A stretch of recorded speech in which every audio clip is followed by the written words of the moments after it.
Good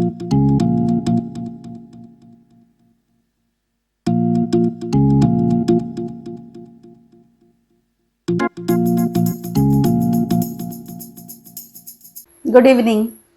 I, on behalf of Shri Deshmukh Arthik Vichar Manch under CKP Education Society, welcome all of you. Today's topic for discussion is why farmers are not investing in agriculture. In this regard, I welcome Shri Yogendra Yadav, Senior Fellow at the Center for Study of Developing Societies, Delhi, and a former member of University Grants Commission, that is UGC, and National Advisory Council on Right to Education Act. Mr. Yogendra Yadav would be our guest of honor and our principal speaker today. I also welcome Dr. Ajit Ranade, President and Chief Economist at Aditya Birla Group, and SK Deshpande, Retired Deputy General Manager, NABARD, Mumbai. They would be a part of the panel discussion of today. I also welcome all the trustees of CKP Education Society and all the people who are attending this discussion. Let me at the outset tell you briefly on the activities of CKP Education Society. This society was established way back in 1886 and is now 134 years old and still functioning. The objective of this society is to help the needy CKP students achieve their dream of higher education.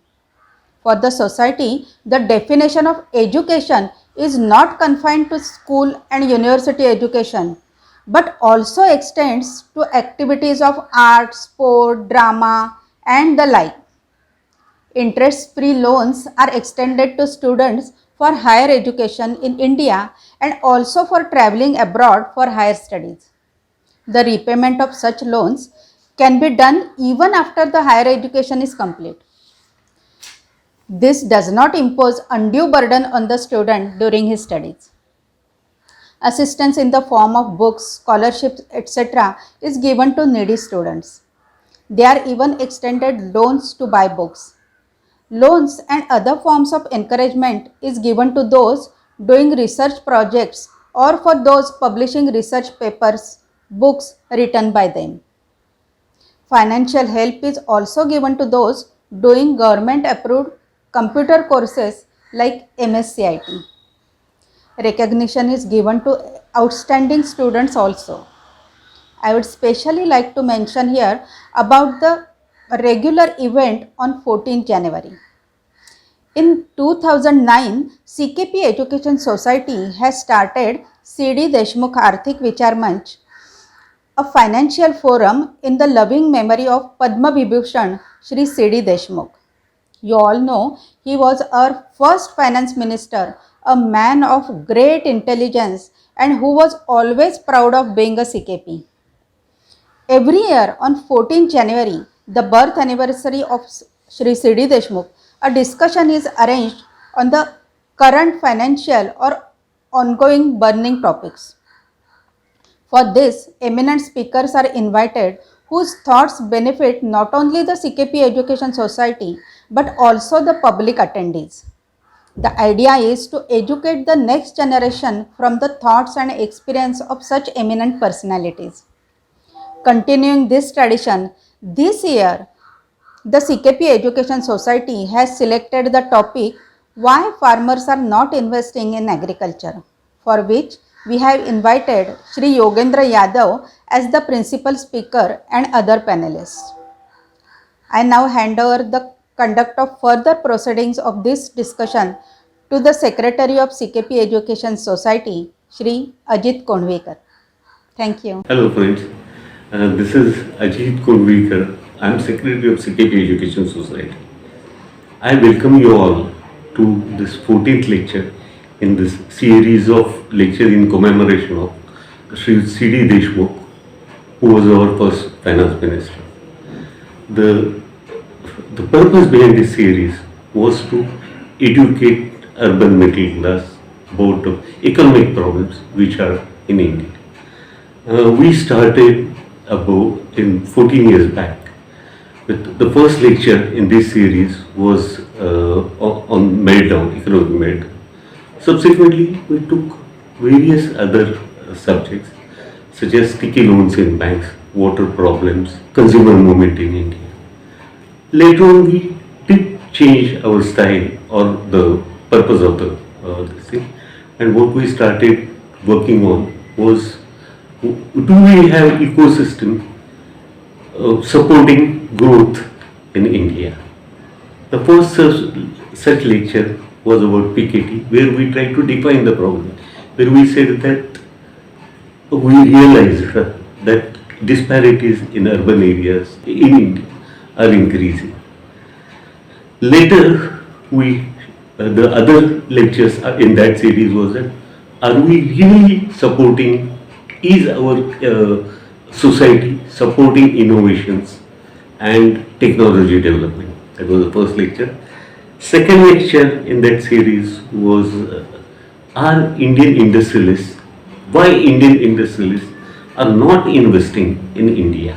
Why agriculturists are not investing in agriculture was logical extension of that lecture. Now, when we started thinking about agriculture, see, we have to define the problem. So we thought about various aspects, the catchy terms. I discussed this issue with this problem with my friends Dr.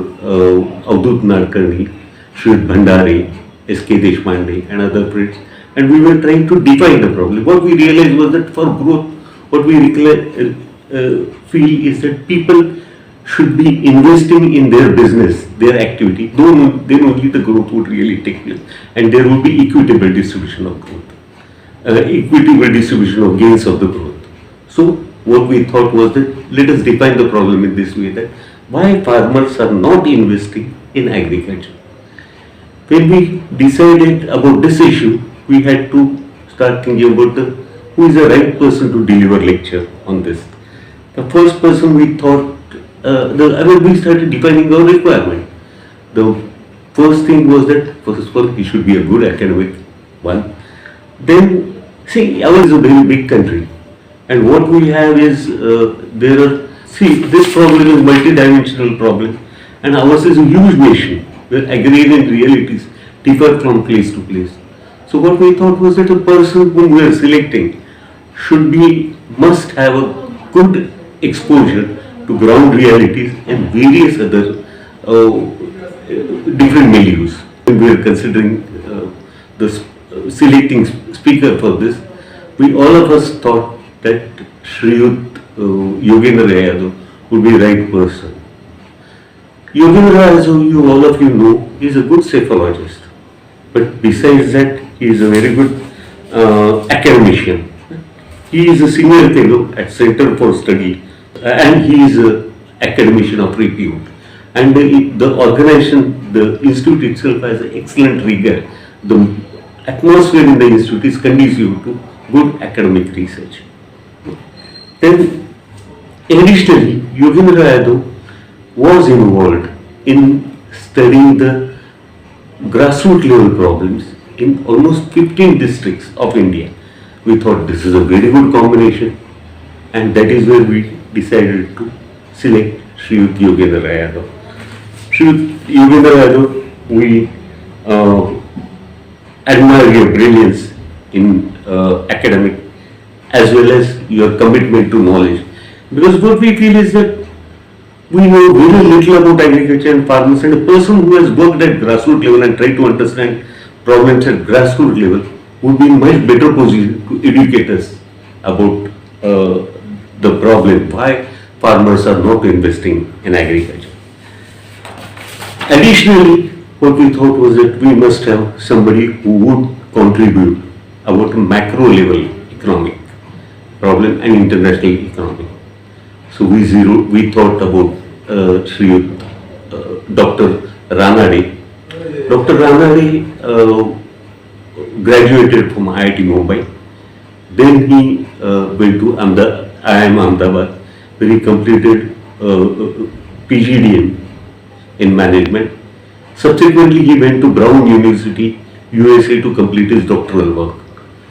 Dr. Ranade is now Vice President and Chief Economist of Aditya Birla Group. His academic background and his corporate position enables him to have overview of Indian economy as well as international economy. See, Indian economy is now tied up with international economy. So we need to have this linkages and to look at problem why investment is not taking place in agriculture. The third person we selected is Shri S.K. Deshpande. I know S.K. Deshpande for a fairly long time. We were involved in a grassroots level experimentation for revitalizing rural economy. S.K. Deshpande completed his graduation from IIT Mumbai. Then he completed his fellow program in management from IIM Bangalore. And this fellow program is equivalent to PhD in other universities. The subject of his research was employment guarantee scheme in Maharashtra. Now, see, he was involved in grassroots level study all the time. After completing his APM, he joined NABARD, National Bank for Rural Development. At NABARD, he conducted various studies about viability of asset creation in rural areas, and he also implemented the projects and studied the viability of the project and impact of the project. So his rich experience will help us in understanding the investment in agriculture. I am saying one more thing about Shri S.K. Deshpande. Shri S.K. Deshpande was invited by Prime Minister's was invited to be CEO Kutch drought proofing project for Prime Minister's National Relief Program. So, ladies and gentlemen, what we have is three academicians with varied experience to educate us about why farmers are not investing in agriculture. Let us start our journey for doing this. Before going to Mr. Shri Yogendra Yadav's lecture, I would like to tell you that this session, his lecture would be followed by a panel discussion. Shri Ranade would comment on Shri Yogendra Yadav's, Dr. Ranade would comment on Shri Yogendra Yadav's lecture. Then S.K. Deshpande too would comment on his lecture. And then there would be a good panel discussion. This would be followed by question and answer. I request you to be precise about your questions and to the point. There is another request to all the speakers. One is that, see, this why farmers are not investing in agriculture is a pretty large problem. So let us not get bogged down and digress by present happening in Delhi. I request all of us to keep the references to present happenings in Delhi to minimum. Thank you very much. Shri Yadav, please take over. Very much. It is such an honor. I must begin by thanking the C.D. Deshmukh Memorial Arthik Manch for this very special opportunity to speak about something which everyone in this country needs to know. I should only begin by saying, what an extraordinary moment to remember what an extraordinary person. Extraordinary moment because if there's one time the country remembers farmers, it is today. It is not a secret that at this moment, the national capital of Delhi, National Capital Territory, is surrounded by farmers from all over the country. And the national media, national policymakers who rarely find time to attend to agriculture or farming are currently quite focused. There is discussion on agriculture, there is discussion on farming, and isn't that such a rare opportunity in this country where English media rarely finds an opportunity? And why blame only the English media? Unless a few hundred farmers die, unless there is a disaster, rural and agrarian almost never finds mention in our public discourse. So this is an extraordinary moment. And what an extraordinary man we are remembering. Shri C.D. Deshmukh represents that generation of giants, giants both in their knowledge, in their action, a giant whose work spans across several fields, proper political economic thinking, uh, building of institutions, including universities and research institutes, and providing a direction to the country. I recently lost my father about 2 weeks ago. And in many ways, he carried he was not such a famous person, of course, but in many ways, he carried the values of that generation, which I got to see from very close quarters. That generation is almost gone. People like my father were the last posts of that post-independence generation, which went into what they thought was nation building. So we remember an extraordinary person. I must add that on this extraordinary occasion and an extraordinary moment, you have a very ordinary speaker to start it. I'm not quite the right person to speak on this because although I used to be an academic, I used to be a professor, I'm no longer with the CSDS. I quit, and for the last 5 years, I'm a full-time political, practically, I would say almost for the last 8 or 9 years, I'm a full-time political activist. As an academic, I worked on politics. Agricultural economics was not my area, as would be evident from what I speak.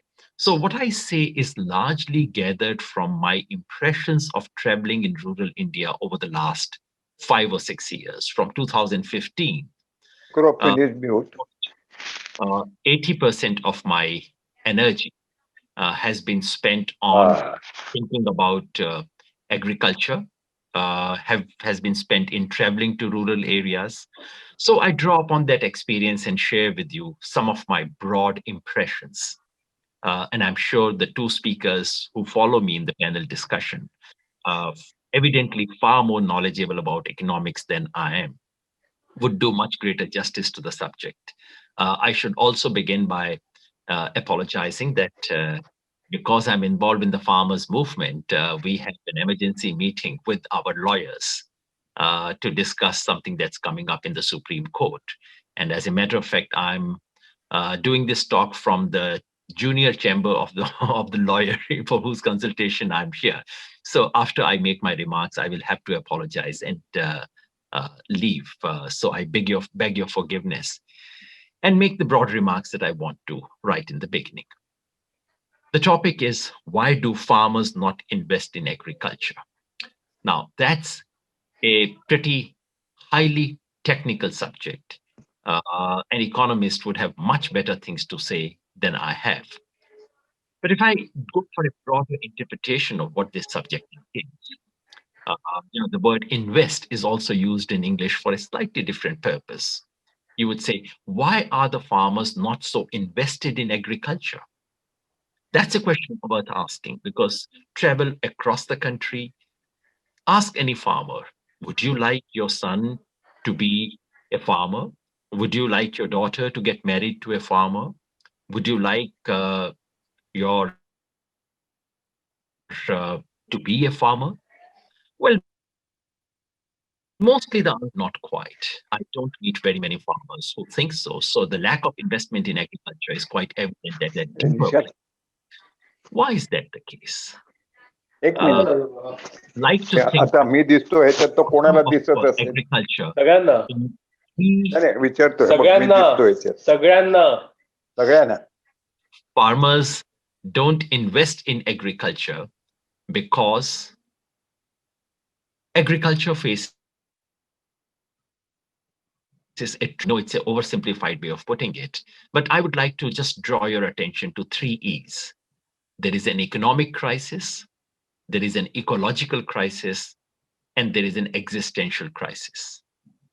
That's broadly the 3 heads under which you can sum up all that is wrong with agriculture and agriculturists in this country. We tend to remember the economic crisis very often, and sometimes the existential crisis makes it to the headlines, to the main news that we get to see occasionally. What is the economic crisis? In economic crisis, we often talk about income, which is, of course, the flagship of the economic crisis. Farmers don't earn enough to make a living, especially small and marginal farmers. As we know, their earning last recorded was a little over 6,000 rupees per month per family. Hardly the kind of income that anyone can survive on. Even the middling farmers did not make more than about 15,000 a month. These are farmers with very decent land holdings. There's an economic crisis, there is a crisis of income. But if you look at the wage labor, because when we think of farmers, we should not think only of the land owning farmers. Think of the landless people, wages. Wages have remained stagnant, have come down, are not sufficient for them to survive. There is, apart from the crisis of income, there is a crisis of indebtedness, of fragmentation of land. These three things put together, smaller land holdings, less low income, low wages, very high indebtedness. These are simple indicators of the economic crisis that Indian agriculture faces today. But let's not simply get stuck on the economic crisis, although I do understand that a lot of focus remains on economic crisis, and the current agitation has brought back the focus on that. But let that not distract us from something else that's been happening to Indian agriculture, namely the ecological crisis. Due to the kind of agriculture that we pursued in the country, we face multiple forms of, there is a degradation of land, deterioration in the quality of soil. There is deforestation, there is the loss of biodiversity of seed varieties and other forms of biodiversities. There is the groundwater crisis. And to top it all, there is the looming crisis of climate change and the chances of extremely high risk that it poses to Indian agriculture. Now, these two crises, economic crisis and ecological crisis, these two put together have produced what the farmer experiences as an existential crisis. The existential crisis comes to us in several forms. Economists would describe it as a transition from a cultivating farmer to a worker to now a migrant labor. This existential crisis takes the form of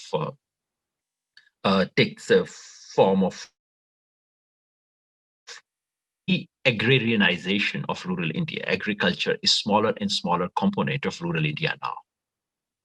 In the most visible forms, it takes the form of suicide, farmers' suicides, which we have seen in large numbers. I don't want to get into technical debates about that, but that's one more indicator. And as I mentioned right in the beginning, all of this leads to loss of dignity and self-respect. Farmers, go to any North Indian village, they would tell you tales of times when farming was considered the best possible occupation, and now it has become the worst possible occupation. There is an evident loss of self-respect and dignity in farming. That is broadly what I call existential crisis. So, agriculture and agriculturists face a triple crisis: economic, ecological, existential. Now, this affects different kinds of rural India in different ways. This affects different kinds of agriculturists, farmers in different ways. We tend to focus once again on landed farmers because they are more visible, they are the ones more affected, and their voice occasionally gets heard, which it should be. I don't resent that one bit. But it does not give us much clue about what is happening to other kinds of farmers. So when we think of agriculturists, we must keep in mind women farmers, we must think of Dalit farmers, mostly landless labor, and we must think of Adivasi farmers. These are kinds of farmers that we tend to forget, and of course those involved in animal husbandry. These are kinds of farmers that we tend to forget, but this needs to be put at the heart of any discussion. And we must remember that farmers are being affected differentially. Different kinds of farmers are being affected in different ways by differential impact on different kinds of farmers. Let me just make a broad question. Why do we face this? A proposition. This is not an accident. This is a kinds of agricultural policies that we have followed in this country. I know not everyone would agree with me. I'm not sure late C.D. Deshmukh would have agreed with people like me, but allow me to make this point nevertheless. I think for far too long, those who thought about economy of this country thought that the only path available to us in history is to replicate the model of development followed in the West, in Europe in particular, but West in general. So we thought urbanization, modernization, and industrialization is the only path that we can take. It is a must. It is inevitable. That's the only thing you can do in history. Now, I don't want to get into philosophical arguments, but I do think that this way of looking at modernity, this rather narrow way of looking at the paths available to us in history, has been at the root of the problem that we face in agriculture today.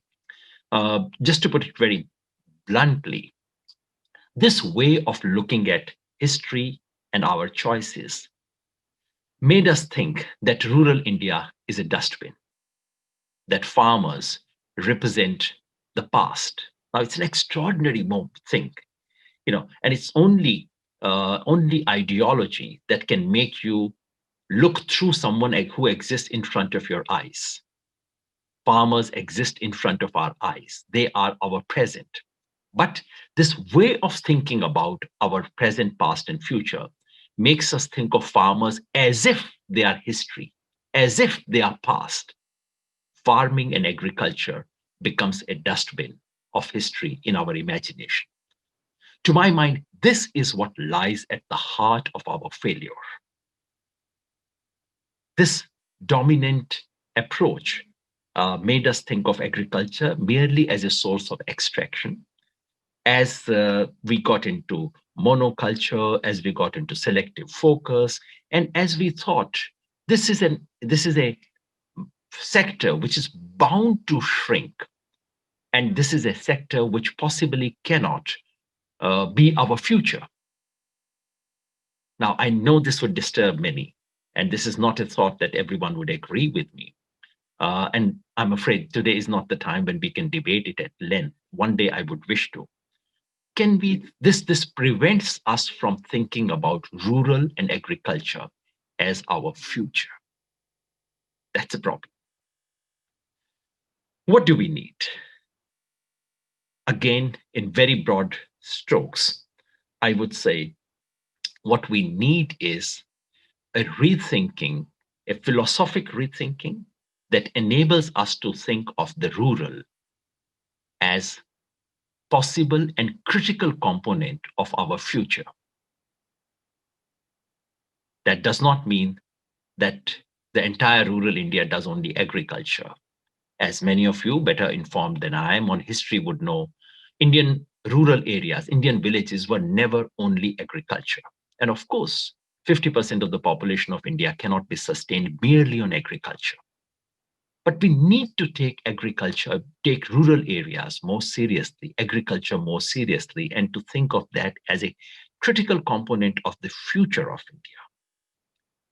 This would mean substantial changes in the way we look at ecology. Everyone talks about crop diversification, but what we need is much more than crop diversification. We need ecologically appropriate. So I was saying that we need a very different new approach to agriculture. I talked about ecology. I drew certain points. Incidentally, I should mention that many of the ideas that I'm talking about have been beautifully captured here in a report that came out recently, in case some of the authors of the report are around and wondering where these ideas are coming from. This is a report produced by a network of rural and agrarian studies scholars who have come out with a report called State of Rural and Agrarian India, Report 2020. This is authored by Richa Kumar, Nikhil Kumar Agrawal, P.S. Vijay Shankar, and A.R. Vasavi, among others. So I just thought I should acknowledge in case I lose my connection again. So I was saying that we need to rethink the ecological dimensions of agriculture, put sustainability, ecologically appropriate agriculture at the heart of it, because we simply cannot sustain it. What we are doing right now is simply unsustainable. I come from Haryana, where they grow paddy. Now, this is funny. We people from Haryana, we don't know how to eat rice. When I was a child, we would eat rice once in a month, and that too with ghee and sugar. So for me, rice was a sweet dish. The idea of eating rice with dal and sabji is something that is so alien to me. But we are growing rice now. Why? Simply because of the weird structure of economic incentives which have been created in an area where there's so little water. I was traveling in Marathwada 2 years ago and was aghast to see that in an area which is so depleted of water, there was sugarcane that was being grown. Let me not get into examples, but the point is the kind of agriculture we practice today is simply unsustainable. Ecologically, this has to be rethought. A rethought not merely in terms of changing crop, etc., but also in a deeper sense to acknowledge that, that there are different forms of knowledge, that pre-existing forms of knowledge are very important. I know it's currently fashionable to talk about local being vocal for local. But if we take some of these ideas more seriously and go beyond gimmicky slogans, I think what is required is a shift in our thinking about agriculture, which acknowledges the existence of knowledge. Before modern green revolution came, there was no blank slate. There were ideas. There was knowledge that needs to be recovered, that needs to be translated into present systems.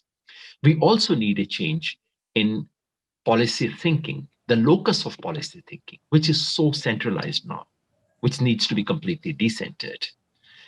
In economic terms, apart from these other changes that I spoke about, we need the state to come to provide a safety net, not only to the agricultural workers, but also to the farmers. You cannot expect agriculture to provide cheap food to everyone and farmers to bear the burden of that. This is what we've done for 50 years. We've made farmers pay the price for making sure that poor people get cheap food, which is a good objective. But you cannot put the burden on the shoulder of farmers for that. So these economic policies must provide safety net. We need economic policies which improve agricultural marketing, currently quite a hot subject to deal with.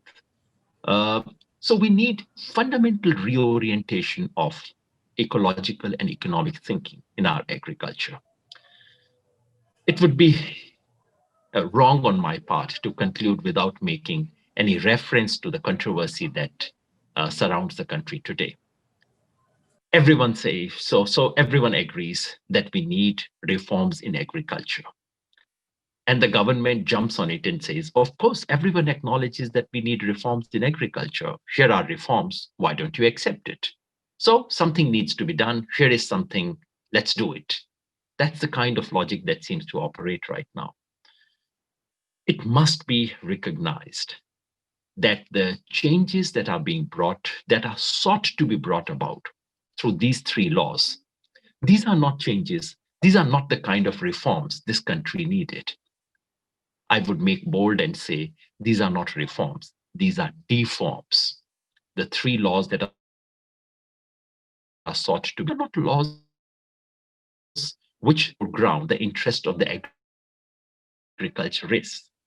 It continues one of the deepest prejudices of our society.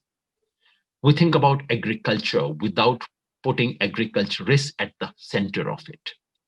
We are interested in agriculture growth rate. We are interested in export potentials. We are not interested in the well-being of the agriculturists. That is not at the heart of our thinking about Indian agriculture. That must change. And I fear that what we are witnessing in the form of these three laws that have been brought about is simply a continuation, in fact, accentuation of the old approach. At best, these three laws would perhaps increase investment in agriculture. At best, these three laws may increase agricultural productivity. At best, these three laws might push up our agricultural exports. But the question we should be asking is, what about the farmer? What about farm labor? What about their well-being? What about their income? What about their security? What about their anxiety? I'm afraid the three laws simply do not attend to that.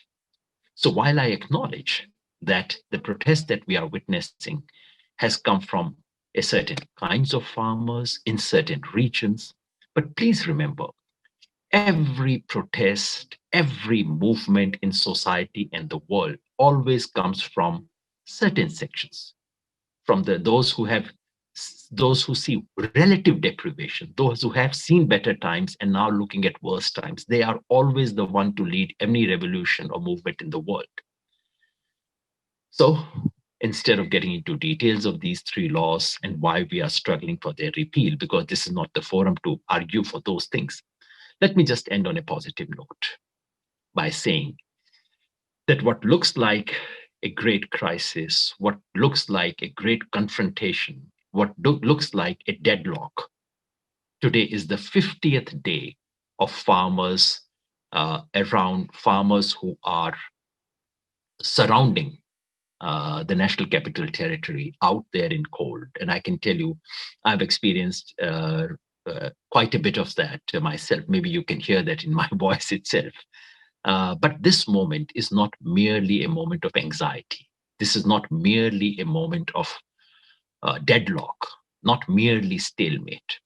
The last 50 days have brought attention back to agriculture. And the big changes, I do want to say, the biggest changes that come about in history do not come about merely by economists sitting in seminar rooms and coming up with smart policies. Movements take a society forward. And that's one of the reasons why we call it movement. A movement is something that moves us forward. So the farmers' movement today is a historic moment in post-independence India. By focusing on farmers, by focusing on agriculture, it invites us to take things forward. We could use this occasion to somehow get rid of these farmers and send them back to the village. We could make use of this occasion to somehow tinker with these three laws, somehow throw a little more money on agriculture and make it invisible once again. Or we could use this historic moment to step back, rethink, bring agriculture, farming, farmers, and the rural at the heart of our imagination of India. That would be a true tribute to an intellectual, policy, and economic giant like C.D. Deshmukh. He may not have agreed with everything I said, but the vision that I try to spell out may do justice to his legacy. Thank you very much.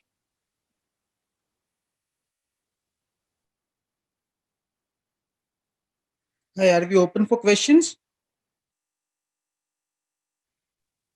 Sir, I feel very bad about saying so, but please send me those written questions, because as I said, I'm sitting in the anteroom of Dushyant Dave, who's there to help us farmers movement.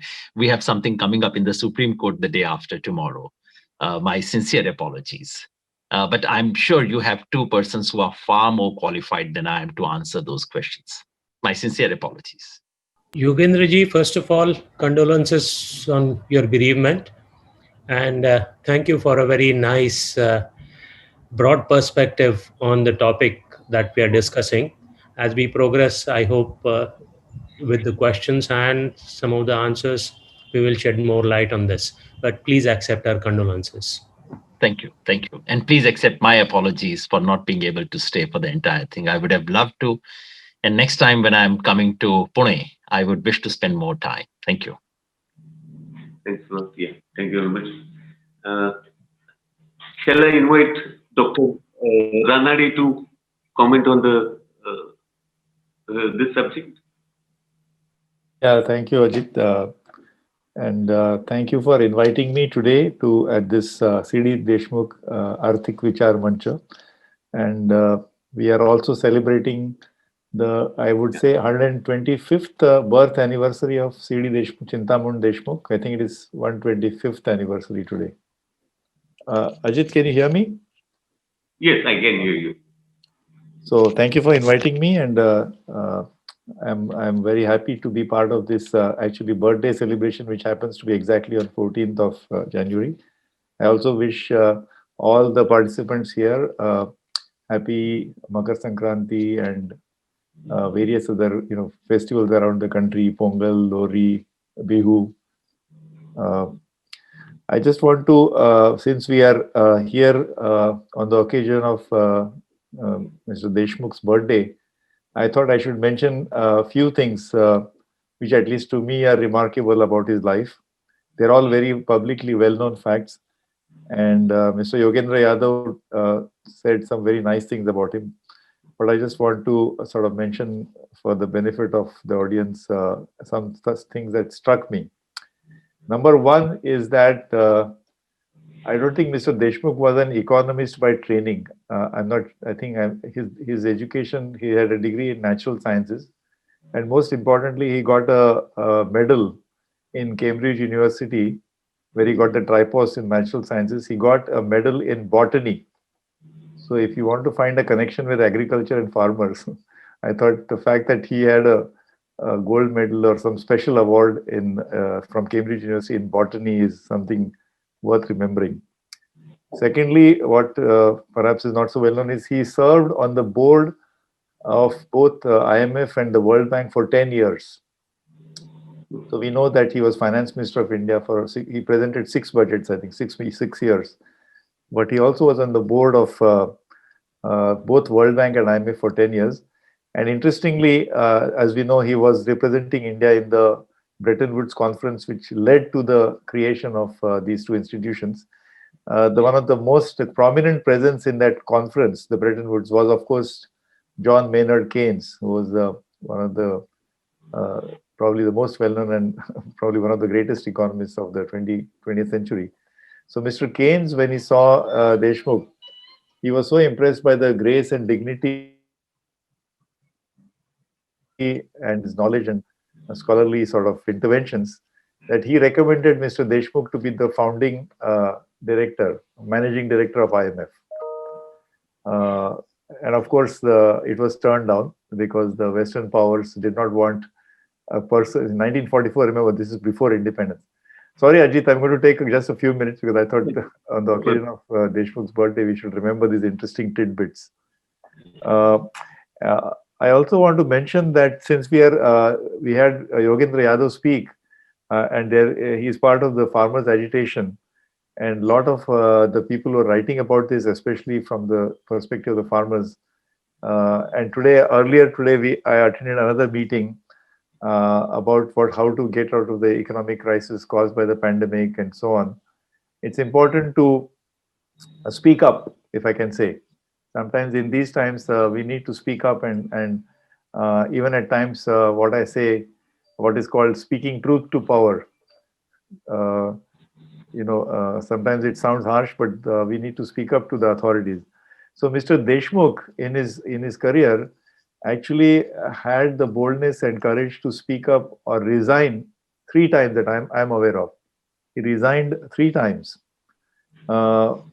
Once when he was in the Bretton Woods conference, he staged a kind of a walkout because India was not going to be given a position on the board as one of the as board of directors in the World Bank and IMF, which we have today, by the way. But they were engineering a system, a quota system, where so he's just in protest he walked out. Second time was when he resigned as governor of RBI. You know, he was governor, first Indian governor of Reserve Bank of India, and he resigned in protest when the government of India nationalized RBI. This was the resignation in protest because he stood for certain principles. And third time was when he resigned as finance minister of India. I hope all of you know that he resigned as FM. And of course, that was on the issue of Mumbai and Maharashtra state formation. So anyway, so on that background, I want directly only react to Yogendra's points because I think many of them, of course, I don't find any exception to what he said. But I thought again here also I would like to highlight certain peculiar features of Indian agriculture, and this is the broad sort of observations on a broader level. Before I do that, I want to Ajit, if you don't mind, with the organizers, I want to register a small protest myself. Please go ahead. Please take it in the right spirit. Yes. The topic that was put in the poster and the publicity material said, "Why is the farmer not investing in agriculture?" It is almost implying as if there is something wrong with the farmer, or as if you're trying to put the blame on the farmer for not investing in agriculture. And I hope you didn't mean it that way, but that's the way it sounded to me. And I thought positing it that way is wrong and misleading. We do want to highlight the situation of Indian agriculture, which forms, as you know, almost 15% of India's national economy or GDP, and represents almost 50 to 55% of the people directly or indirectly connected for their livelihoods with ag. So it's a very important part. But what we wanted to highlight today perhaps was the state or the plight of Indian agriculture. But I think it's so positing it in the right framework is important. You know, asking the right questions is important if we want to seek the appropriate solution. So I thought I should mention that. I know you meant it differently, but it doesn't sound. So here are some facts which I thought are pertinent. Number one is that, as Yogendra also said, the rural economy is not synonymous with the agricultural economy. That synonym has broken down many years ago. It used to be assumed that India's rural economy was synonymous with the agricultural economy. It's no longer so because there is a significant non-agricultural component to India's rural economy. Secondly, we all know that I just mentioned that 50-55% people depend. The reason we don't know this number is because there is no way of saying who is a farmer. As you know, in our parliament with 543 in Lok Sabha and another 250 in Rajya Sabha, I think the most common occupation quoted by parliamentarians is agriculturist. So even in our parliament, there are a lot of people who are called, and I'm not sure if one can independently verify that. So the problem starts even there. So it's very difficult to say. So when we say how many farmers are there in the country, very difficult. So one proxy that is used is farm holdings. India has roughly 146 million farm holdings. म्हणजे ज्याला मराठीमध्ये सातबारा उतारा म्हणतात, or patta, or the land record. So that number is often used that there are 146 million farmers in India, or 146 million farm households, I guess.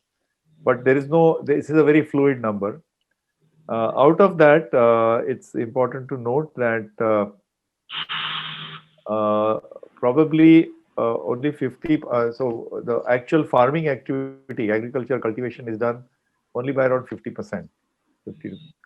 So a large part of India's agricultural output and farming is done by, so almost 40 to 45% output is done by people or farmers who have no land. They don't own any land. So they're basically tenant farmers. Either they work as wage labor or they work as tenant farmers. So when we talk about, so coming back to the topic which says agricultural investments, usually investments are done by retained earnings from your own profits. And we know that agriculture is not a profitable activity, or you do it through a bank loan. And when you take a bank loan, you need collateral, you need land record, you need patta, or you need something, some asset to pledge. But the fact is 40 to 45% of the people who are doing farming are landless workers or wage. I mean, so therefore there is no way you can get a loan except for some states like Orissa now or Telangana who are trying schemes where they can give loans to tenant farmers. If you look, so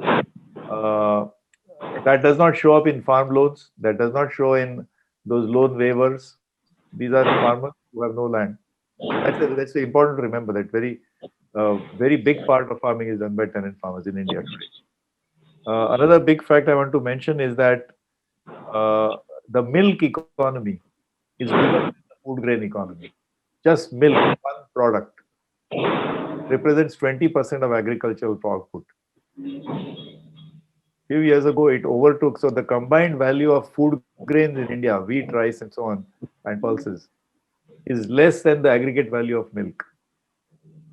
I think very important. Mute yourself. Sorry? Ajit, no. Ajit Kundvikar, please mute yourself. Sorry? Mute yourself because that's. So the second point I wanted to emphasize is that while we are discussing wheat, rice, MSP, minimum support price, in the context of the current farm agitation, please remember the huge importance of milk. Today, India produces 180 million tons of milk. I mean, of course, milk is consumed in various forms as milk products, but this is a fantastic success story, I would say, because just 15 years ago, this has happened in last 15, 17 years. Just 15 years ago, the value of the milk economy was something like 80,000 crores. But by 2015-16, it was more than 5 lakh crores, which is a CAGR, compound annual growth rate of 13%. Normally, agricultural output, if it grows at 3%, 3.5%, that is considered to be fantastic, very, very good growth, normal year. But the milk economy, milk sector has been growing at 13% CAGR. And yet, India's per capita consumption of milk is below world average. When we talk about the most prominent brand name known in milk is the brand name of Amul, which is and large parts of the milk economy are run by cooperatives, by the way. And thanks to the pioneering and really, what should I say? I mean, outstanding leadership of Mr. Kurian. But all said and done, Amul contributes only 6% or 3% of milk output, 3 or 4%. And the production of New Zealand milk, New Zealand's aggregate production is, I think, something like 6 million tons, or I don't know, maybe less, 5 million tons. So when recently we had the RCEP negotiations, one of the big sticking factors was India was worried about a flood of imports from New Zealand into India. Now, New Zealand exports to 190 million countries, 180 countries. So how much of it would come to India, I don't know. And imagine the fear factor or whatever you call it of being, this is an issue where, you know, the freedom to farmers, freedom to export or import. Just an example how it was, I think in my opinion, it is somewhat overblown. But I just wanted to highlight the situation of the milk economy. And then if you add to that, the entire eggs, poultry, meat, animal husbandry, that is also a very significant part. And then, of course, the sugar economy. Now, sugar is not, there's no MSP in sugar. So, of course, there are prices, their price support is given by state governments and so on. And sugar is also a very important part of the farm economy. So I thought that I should mention some of these facts which probably are not in the spotlight these days. India is, by the way, I feel the plight of the farmer is one important fact before I conclude, and maybe we can come back during the Q&A, is that your question, the headline question was, why is the farmer not investing in agriculture? One simple one-line answer is because farming is a loss-making activity. You always invest in activity which is profitable. But the farming, conventional farming, the way we know it, agriculture is loss-making. Why do I say that? How do I say it? It's what is called through the net aggregate measure of support. if you remember the 1994, the agitation in India against the Dunkel draft, Arthur Dunkel was the Director General of GATT, which eventually became the WTO. And that time, during the formation of WTO, every country had to calculate the aggregate measure of support for agriculture, because agriculture was supposed to be kept out of the free trade negotiations, which led to the formation of WTO, or agriculture was supposed to be given a special status. It turned out that it was the first time India did this calculation and discovered that agriculture was net negative supported. The aggregate measure of support was negative in favor of. So if you look at terms of trade between industry and services as against agriculture, it was negative. But even today, as late as now 2017-18, even today it is negative. And there are only, I'm aware of only one or two other countries in the world where agriculture is still negative. So we talk a lot about huge amount of subsidies that go into input like credit, fertilizer, water, electricity, and therefore there is a perception as if the farmer is heavily subsidized. But on a net basis, because there are a lot of price control on the output side, on a net basis, it is still negative. Net subsidy is negative, and there are very few countries. I think only one other country that I know which has negative support for agriculture. Almost all countries, all the rich European nations, whether it's Norway, France, Germany, or the United States, or Japan, everywhere the farming sector and the farmer receives a huge amount of subsidy from their respective governments. And so basically, until we have a situation where there's a level playing field, until we have a situation where there is much more economic freedom to the farmers, we will be living in the second best world where we are trying to tinker. We have too much output and quantity control. Therefore, we compensate with input subsidies. And then we have the Essential Commodities Act, which restricts movements of commodities, or which puts price control when there are onion prices go up, etc. So all this is a very complex system which we try to control. But I'll stop here for now, and over to you, Deshpande.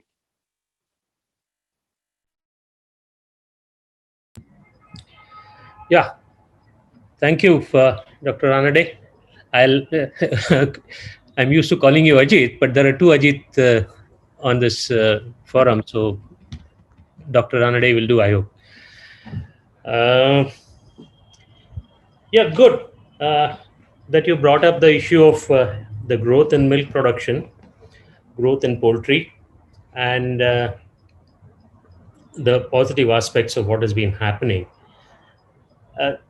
And I would tend to take that forward by pointing out that overall the trend rate of growth in agriculture has been positive. It has not been something that indicates that investment is not occurring in agriculture. So in the first instance, I will question the very basis of this discussion, that why are Indian farmers not investing in agriculture? Given the right ecosystem, Indian farmers do invest, as is evident in the growth in milk production. I mean, how does growth occur without investment, basic investment occurring in agriculture? That is one aspect of it. Second point is, Yogendra ji raised very important questions and gave a very good background to the whole issue. Not disputing any of those things, we could focus on some of the positive things that have been happening in Indian agriculture. And you did mention some of the sectors that have been growing.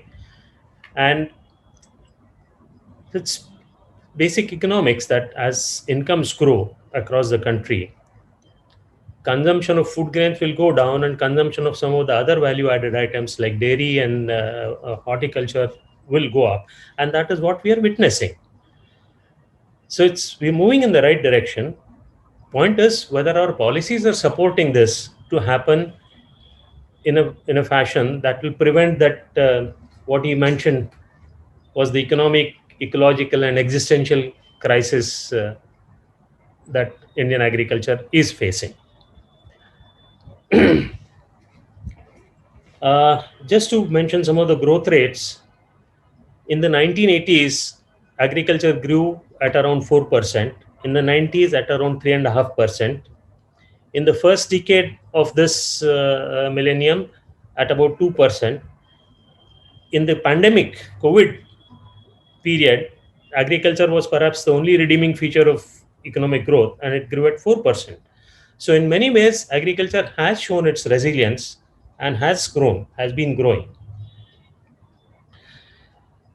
Uh, as far as you mentioned about the number of people dependent on agriculture, and tangentially you mentioned also productivity. And if you contribute to 15% of the GDP and on supporting 50% of the population, obviously there is a 6%, not 6%, the other sectors are about 6 times more productive than agriculture. And as has happened in elsewhere, people need to move out of agriculture into more productive sectors. The basic aspects of economic thinking.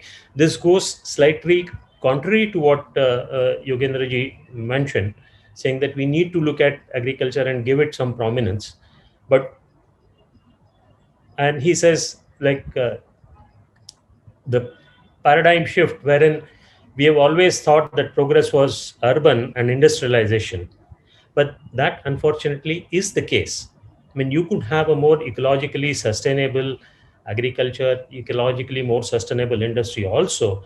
But the fact remains that as people's incomes grow, people are not going to demand more of agricultural products. They're going to demand better laptops, better Zoom meetings, better iPhones, or whatever, more of the industrial products and less of the agriculture products. That in the consumption of agriculture products as a percentage of their overall spending is going to reduce. Basic economic facts. So we can't run a shy away from this. Can we still have sustainable agriculture, sustainable production? Yes, we can. And I'll give you 2 or 3 examples from my own personal experience where we have witnessed this. I worked on watershed projects, and this relates to my earlier statement saying that given the right ecosystems, farmers do invest. One of the first watershed projects that we implemented through NABARD was the Mendwan watershed project, and this was in the rain shadow area in the district of Ahmednagar. Totally Bajra and Jawar growing region. And after the public investment that we contributed to occurred, the farmers said their incomes nearly doubled. And we did just a back of this was one of the villages wherein people would not get their daughters married into, because even drinking water had to be fetched from large distances. And I'm relating this to what Yogendra ji said about farmers' children do not want to continue into agriculture. And this is a sign of distress within that agriculture. Mendwan was one of those distressed villages. But people said our incomes have grown by 50%. And this was not a result of only the public investment that we were responsible for contributing to. People invested on their own. Once water conservation did occur, people invested on their own in terms of pump sets, better technology, better growing. We didn't believe when they said that, how is it that this 50% increase occurred? You've not changed in your cropping system. You're just growing Jawar and Bajra. As we were walking by the hillside, the farmer who was walking with us, he just stepped down and he put his hand under the soil and he lifted up the soil. And he said, look at this, sir. It has not rained for 15 days, but this soil is still moist. Earlier, this kind of a situation, we would lose the entire crop. Now our crop is saved. And that was part of the public infrastructure that was built up through the investment. But the farmers invested their own labor, their own knowledge, and their own what shall I say, resources in building up assets, which led to this production. What was the return on investment? Back of the calculation indicated that the return on investment was something like 23%. We just took jawar as the staple crop and the prevailing price of jawar in the market and said that if not doubling of the income, even if 50% of the income has, production has gone up of Jawar, what does it translate into in terms of the return on investment? And 23%. Which are the economic activities which give this kind of return? Was the question that we asked ourselves. The second example is again from a watershed project, and this was the Kadwanchi watershed project in a relatively good rainfall area. This was in Jalna district, east of Aurangabad. About 750 millimeters is the normal rainfall.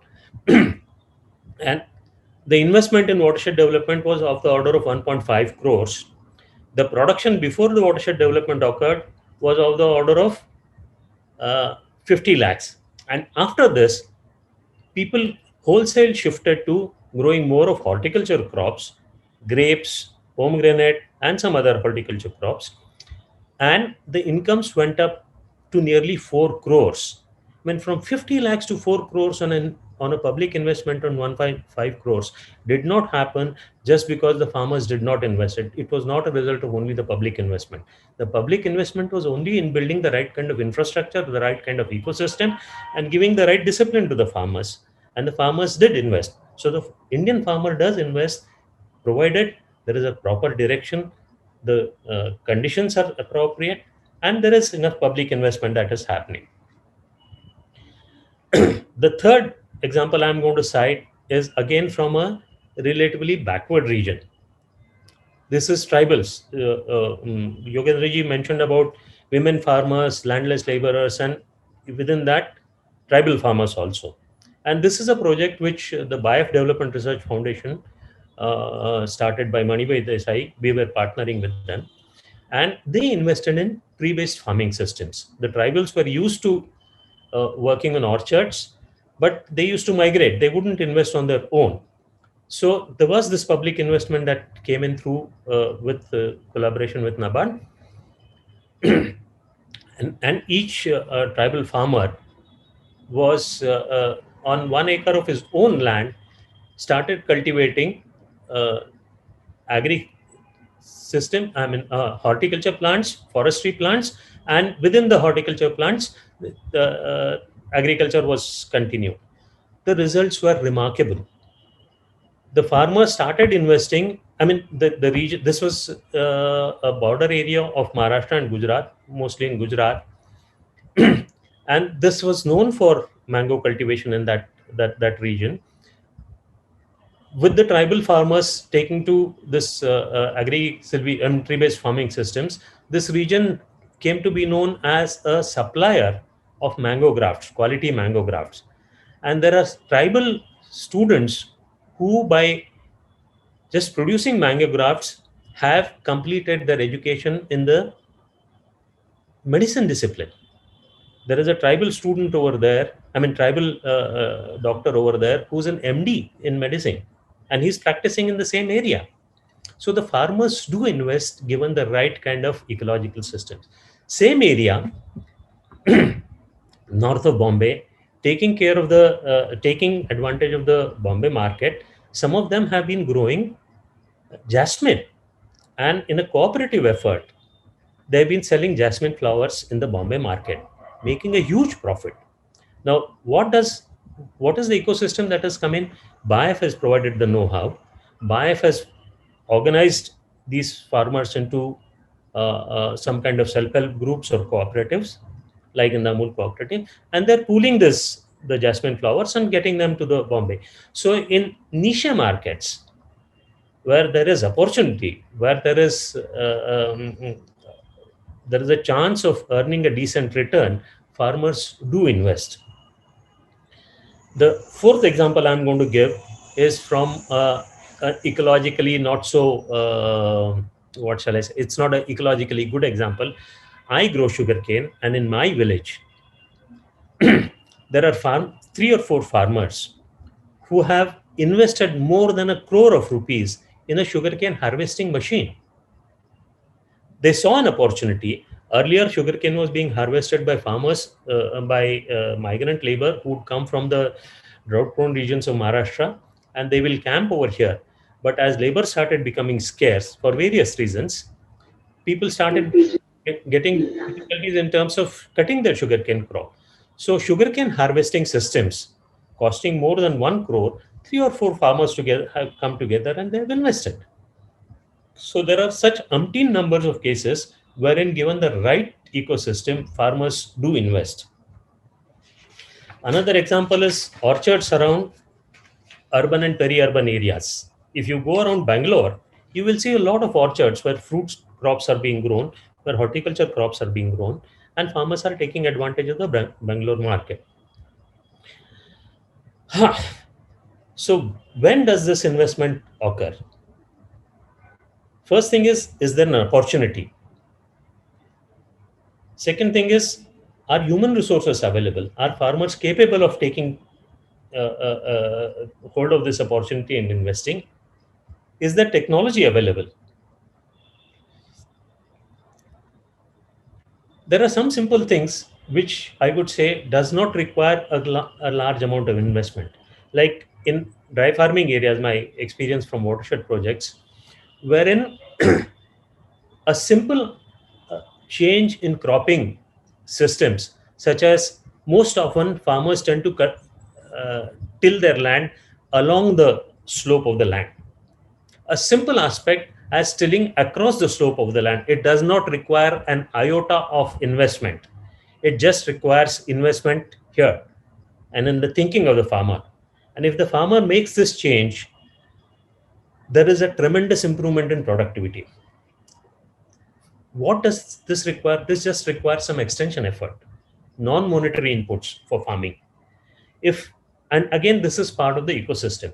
And this is an area which Yogendra ji rightly pointed out, is that we have been lacking in supporting the farmers with appropriate policy, appropriate extension, appropriate research. If that happens, it is possible that the other two examples that I gave out, Mendwan, Kadvanchi, Baev's tree-based farming system, they're all extremely ecologically sound and sustainable farming systems.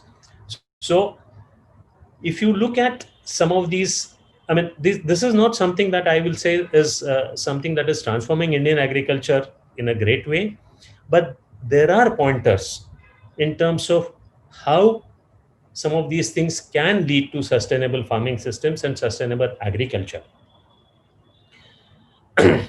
Getting back to some of the policy issues that he talked about, I mean, I was very happy to hear Yogendra ji talking about Haryana not being a rice growing crop.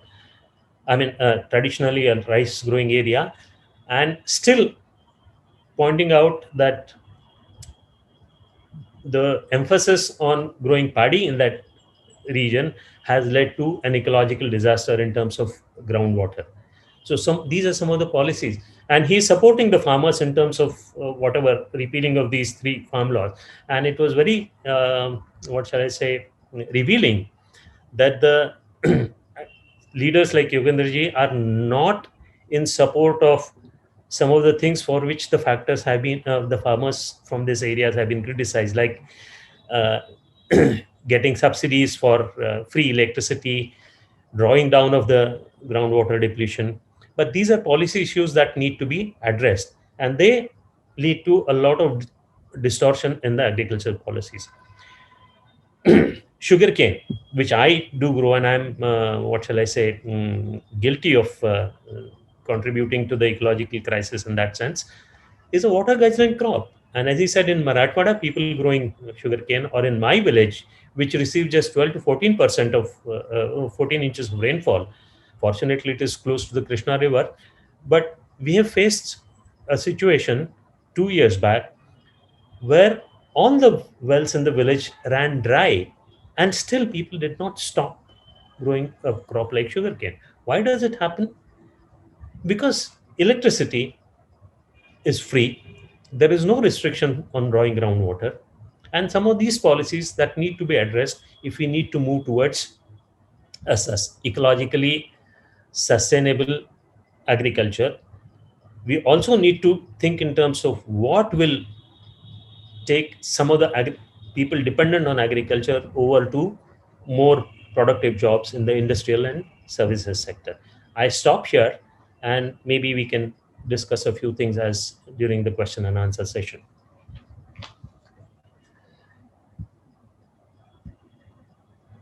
Over to you, Ajit Konvikar.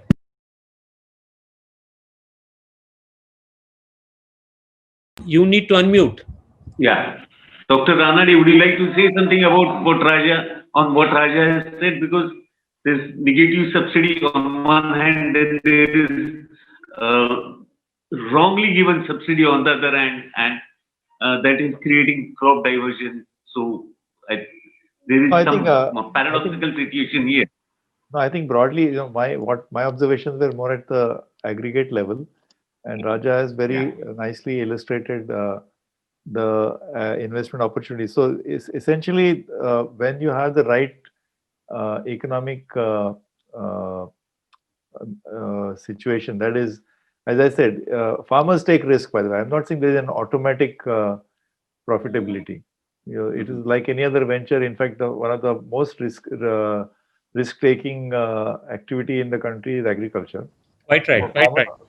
So farmers, of course, take risks, but on a kind of a overall basis, I was trying to point out that despite the popular narrative that agriculture in India is highly subsidized, on a net basis, I was saying that on because we don't have time today, but I can list out to you how much dispute with that. No dispute with that, Dr. Ranade. So on a industry, industries receive huge amount of subsidies also. For example, the latest one which has been launched is called production linked incentives. There's 1.7 lakh crores allocated for that. So let's not go into that. I was just trying to make the limited point that on a net basis, the subsidy is negative, and most other countries in the world have a positive and a very large subsidy for farming. But that aside, so that was the aggregate point. So therefore, if you have something which is negative, inherently negative, you are starting off with a unprofitable prima facie proposition. But as Raja pointed out, there are of course subsectors and there are situations where in fact it can be highly profitable. And my submission is that if you give more economic freedom to the farmers, you will actually find it's a very private decision, individual and private decision. And on a risk-adjusted basis, it is attractive. And it's given very good example. One objection I do have is that because water is so highly underpriced, and as you know, in Maharashtra, 4% of the land and 70% of the irrigation water goes to sugarcane. 80%. So one of those farmers is Mr. Raja Deshpande himself for that. So that investment is actually a good example of an investment decision induced by bad policy, because highly underpricing of water, what to speak of the ecological implications. So I don't think we want agricultural investments to go in that direction where it is so highly distorted by the subsidy, distorted subsidies. Yes, I fully agree with you, Dr. I am not disputing what you. My own observation or my own experience is that in farmers do not, whatever the family labor they have invested in their activity, they do not get real wages for that. So what I generally found out was that the farmers are actually subsidizing produce, and probably they are subsidizing all of us. Is that what you see in your macro level study where rural areas are subsidizing urban areas? Yes. That's exactly what I said. When I said net negative subsidy to agriculture means they spend 106 rupees even now after 20 years of adjustment or 30 years from 1991. We were supposed to have changed the level of the level playing field in favor of the farmer, but even after 30 years, they produce 106 rupees and get only 100 rupees. I mean, I'm giving a very, very aggregate number. The negative level of subsidy is -6. So that is a subsidy to the consuming class, maybe predominantly urban. So when we try to keep food prices low, in a way it is against the interest of the farmer. But I know this goes into the political domain. Ultimately things like inflation and monetary and these policies have a very large political angle to it. That why did we choose? We have to go back to the early days of industrialization. We wanted to have rapid industrialization in India. Therefore, we wanted to have the wage goods to remain very, very cheap, which means basically food. So food prices had to be remaining cheap so that the wages could be low. But if food prices had to be cheap, that was unfair to the farmer. So we started introducing input subsidies. But on a net basis, it is still a negative situation. But let us not forget all the examples that Raja has given. There are, there are sectors like milk, poultry, animal husbandry, horticulture. There are people who he said they are able to afford 1 crore investment in sugarcane harvesting and to labor displacing investments. So the aggregate picture should not hide the micro realities like the Sayadri companies in Nashik, which is now overtaken Mahindra's as the #1 exporter of grapes out of India. So they have become the #1 exporters of grapes. So grape is for them grape farming has become very attractive, very lucrative. Yeah, these are very positive signs in the process. But how does that we are getting K-shaped growth where rural areas are becoming poorer and urban areas are becoming richer. So how does that whole thing fit in? I'm trying to understand. So if you see, if you look at agriculture, and you know that 86% of the farm holdings are less than 2 hectares. In fact, the average holding of Indian farmer is 1.08 hectares today. There is so much fragmentation that has happened that every year, incidentally, interestingly, in the last few years, the aggregate area of land under cultivation has gone down. Believe it or not, it's gone down from 157 million to 159 to 157. So progressively, every year, the total land under cultivation is going down slightly, but the number of land holdings is increasing. And 86% of that is tiny farmers. These are not farmers who are making huge profits. So when we talk about the challenge and problems of Indian agriculture, please let us recognize that the solution to that lies largely outside agriculture. The problem is that our industrial employment is stagnated at 12 million, something like 12% of the workforce was in industry 30 years ago. It is still that. Our industries and services sector are not growing or are not growing in such a way so that they can generate jobs or absorb agricultural labor. In fact, like when Mr. Yogendra Yadav said, a lot of the farmers, when they are asked, in fact, this is a survey which has been validated by a national sample survey, that 40% of the farmers responded by saying if they had an option, they would gladly leave farming. So the solution to agriculture largely lies in the domain of a very strong industrial growth. The nation has an ambition to increase the share of manufacturing in GDP from 15% where it is now to 25%. In 1991, also the share of manufacturing in India's GDP was only 15%. So over the last 31 years, it has stuck to only 15%.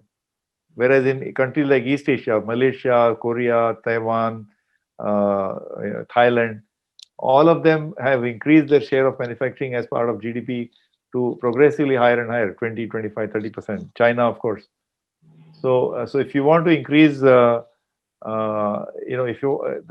big solution to India's agricultural problems lies outside agriculture. Can I come in? Sure. Yeah, I agree with Dr. Ranade when he says that the solution lies outside of agriculture. But I would also like to point out another simple fact in terms of there is still huge potential within agriculture.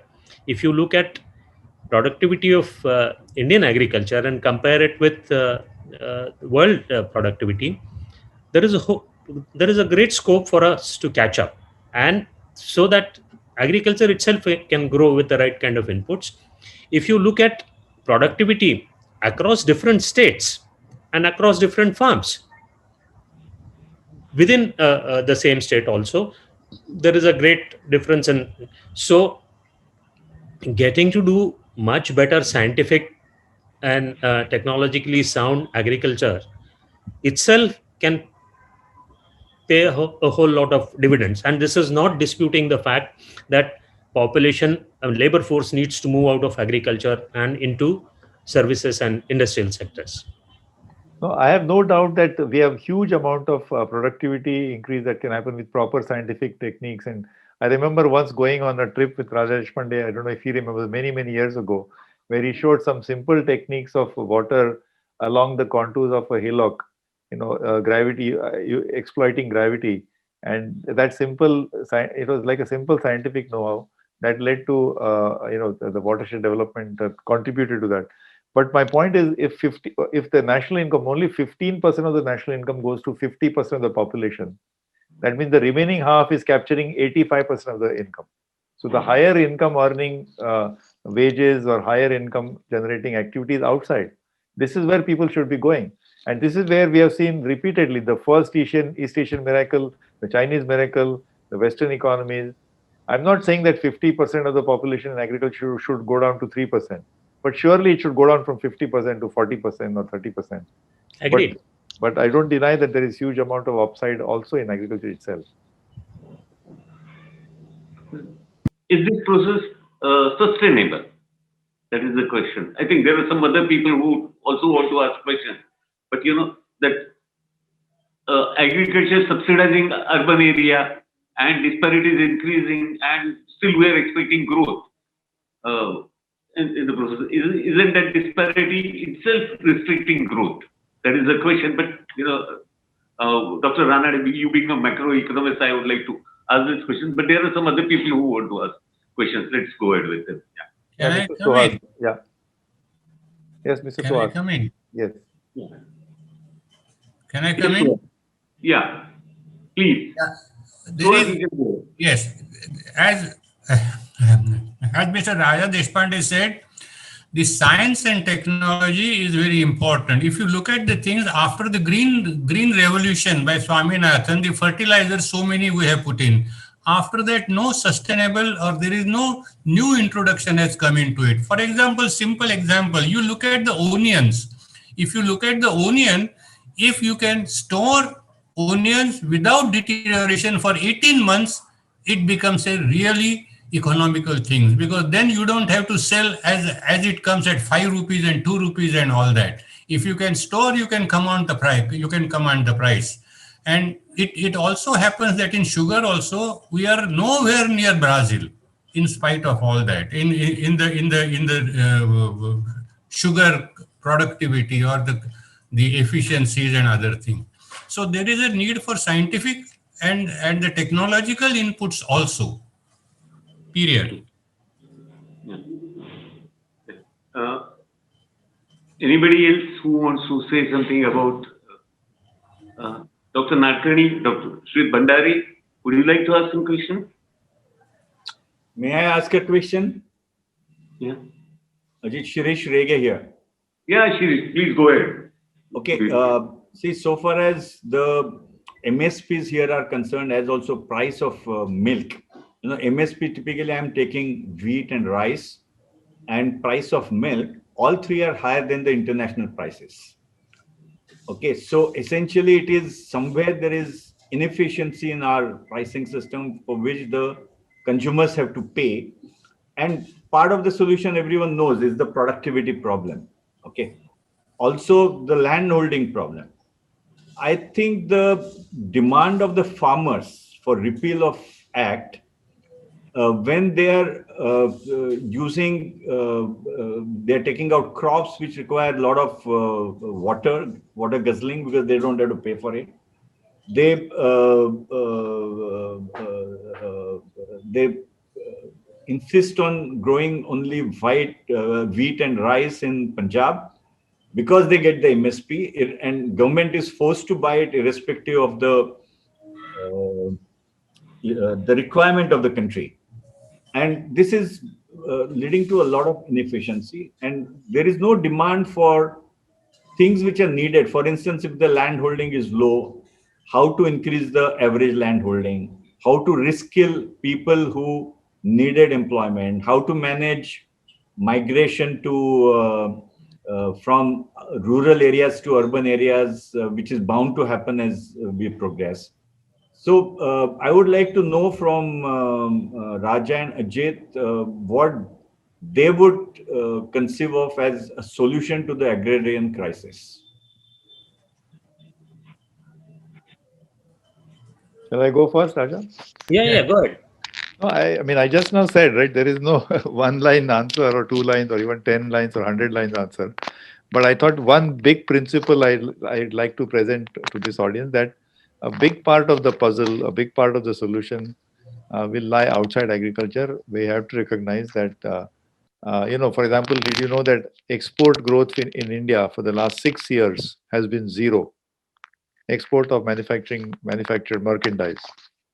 And this is at a time when countries like Vietnam, Bangladesh, and others, Korea, their growth has been 10-12%. So we need to seriously look at what is lacking that we are not able to export manufactured products, whether it is textiles, footwear, or whatever.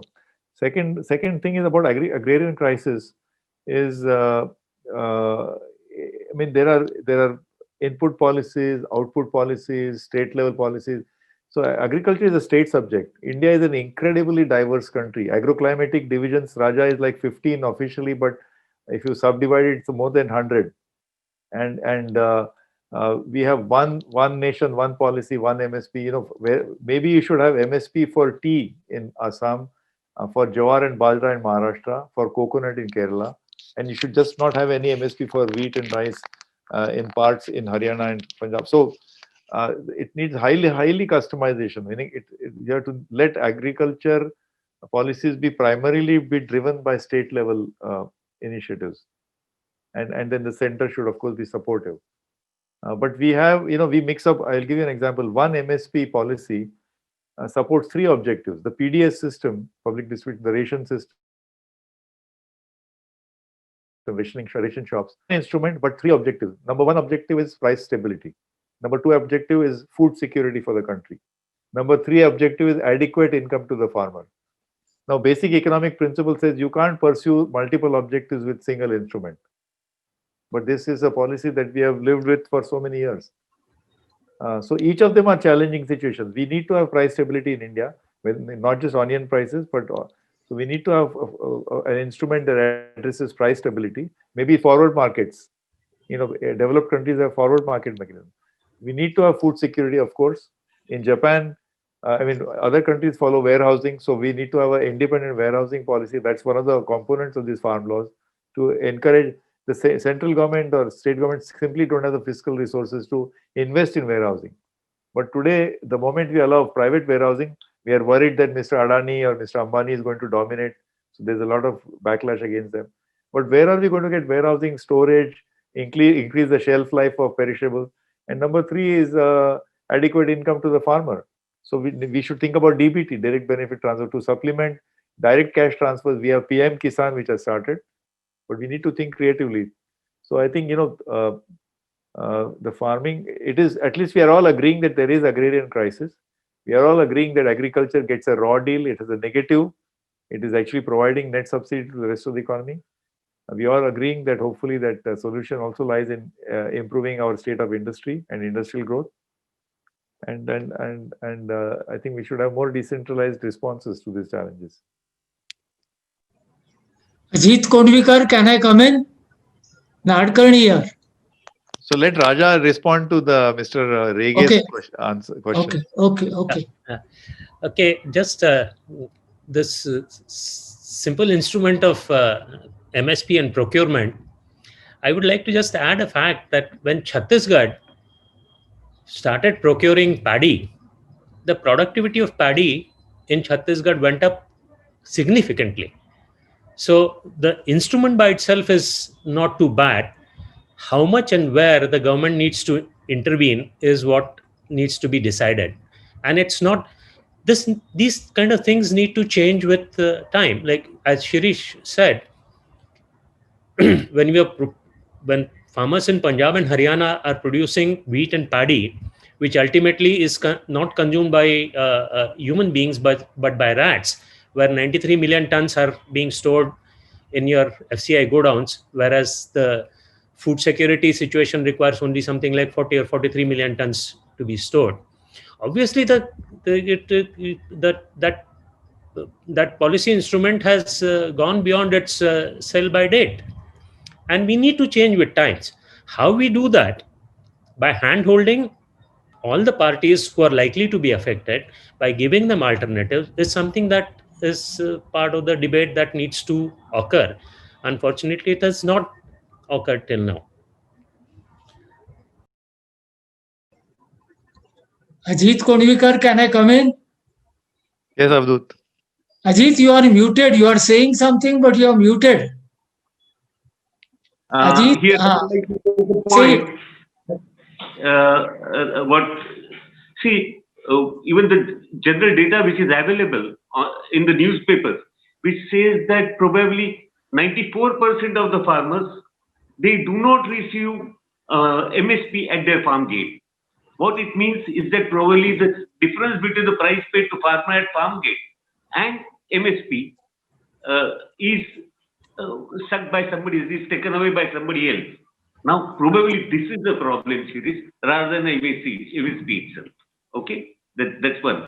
Dr. Narkani, would you like to come in, please? Yeah. I have a question each for. There are many questions, of course, but I think I will ask just one question to Dr. Ajit Deshpande and one to Dr. Ajit Ranade. My question to, I have sent both these questions to them in individual chats. Not everyone chat, but individual chats. The question to Ajit Deshpande is, it is not that there have been no investments in extension institutions in Indian agriculture. There have been a huge network of agricultural universities, ICR lab, NABARD, which you spoke of.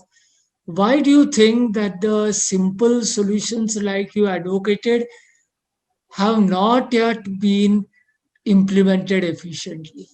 They should have been with all these extension institutions. Is it something like what Ajit said just now, Ajit Konvikar, that money is being filtered out, or what is happening? Or is it that the extensions institutions are not adequate enough? I will subsequently ask my question to Ajit Ranade if I am allowed. Yes, there have been significant investments in ICR labs and other agriculture research institutions, as well as in extension. Wherever they're doing good work, there are tremendous results which are available. But unfortunately, this is not so widespread as one would like it to be.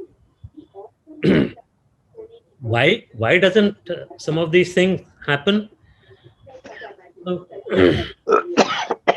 I don't really know. We really need to look at the political economy aspect of the whole situation to understand why certain things happen and why certain things don't happen. Take the case of the example that I gave about a non-monetary input like tilling across the slope of the land rather than along. It's a very simple extension effort that will uh, make it happen.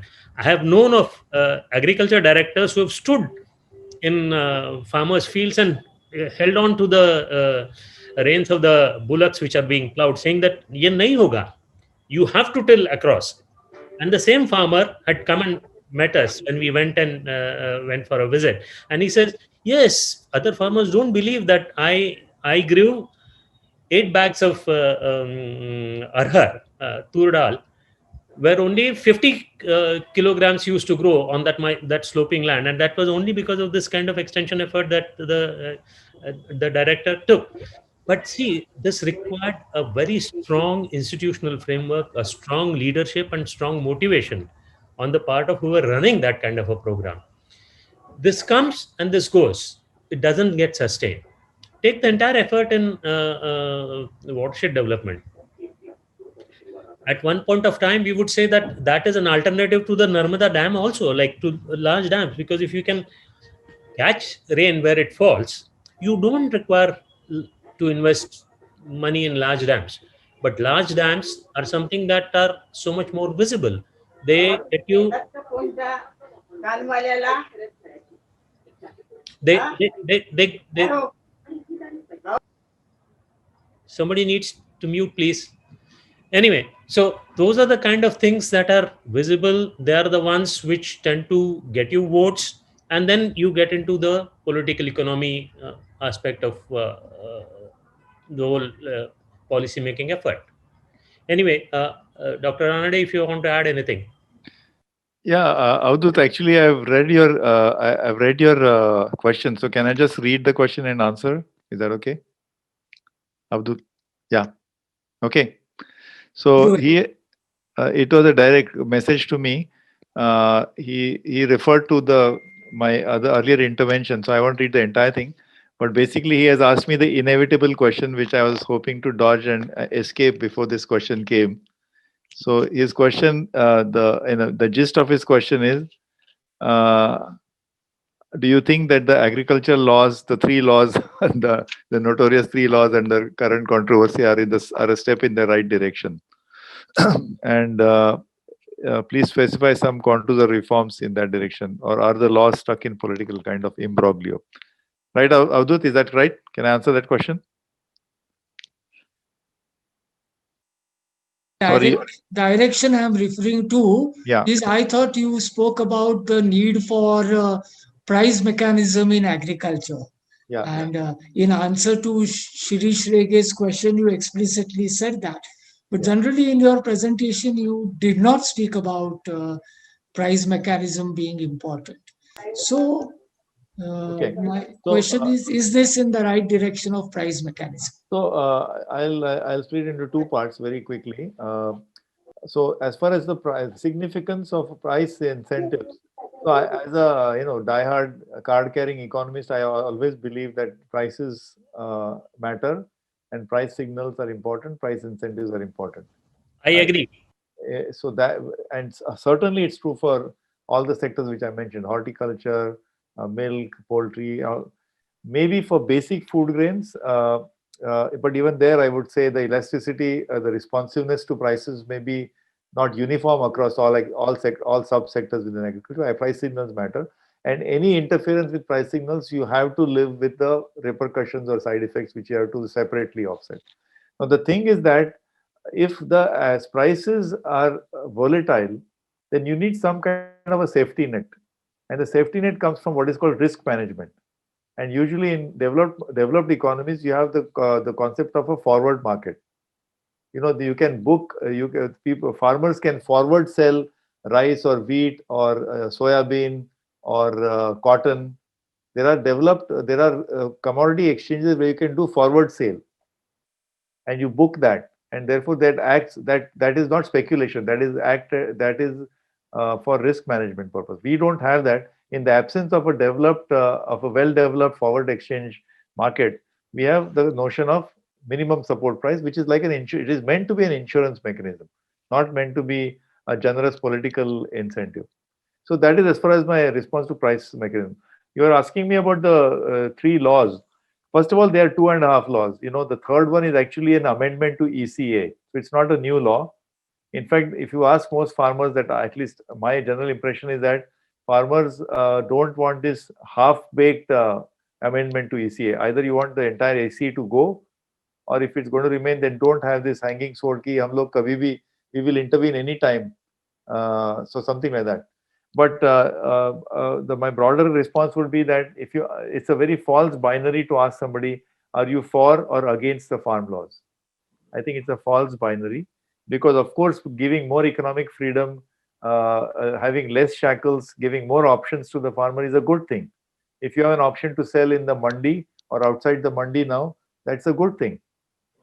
But let us not, so as I said, the other repercussions were what the farmers are worried about, that is this a secret ploy to eventually demolish and dismantle the entire MSP system without a substitute safety mechanism in its place?